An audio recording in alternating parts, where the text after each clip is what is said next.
শুভ দুপুর বন্ধুরা, আজকে মটন কষা বানাচ্ছি। এই দেখো, দই, আদা রসুন বাটা, কাশ্মীরি রেড চিলি, ধনের গুঁড়ো, জিরার গুঁড়ো, হলুদ, এখন লবণ দিচ্ছি।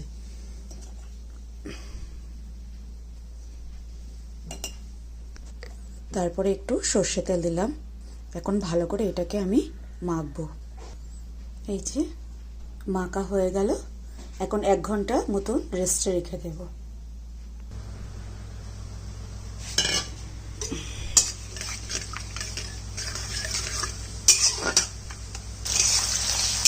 এখন পেঁয়াজটা দিয়ে দিলাম।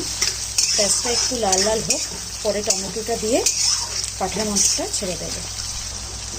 এই যে লাল লাল হয়ে গেছে, এখন মাটনটা ঢেলে দেবো। এই যে মটনটা দিয়ে দিয়েছি। এখন এটাকে ভালো করে কষাবো। মোটামুটি 1 থেকে 1.5 ঘন্টা লাগবে মটনটা কষতে।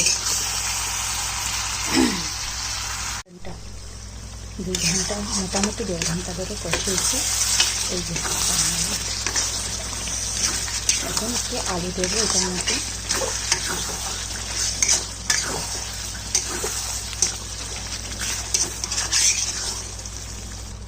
এই দেখো, আলু দিয়ে ভালো করে কষিয়েছি, তেলও বেরিয়েছে। এখন একটু গরম জল দিয়ে দেবো। ঝোলটা ফুটে আসলে এখন গরম মশলা দিয়ে দেবো। এখন একটু ঘি অ্যাড করলাম।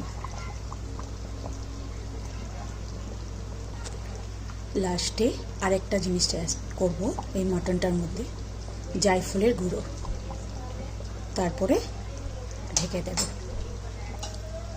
এই জায়ফলের গুঁড়োটা দিয়েছি, এখন খুব টেস্ট হবে মটনটা। ঢেকে দিলাম। এই দেখো বন্ধুরা, আমার ফাইনাল লুক। মটন কেমন হয়েছে জানাবেন বন্ধুরা।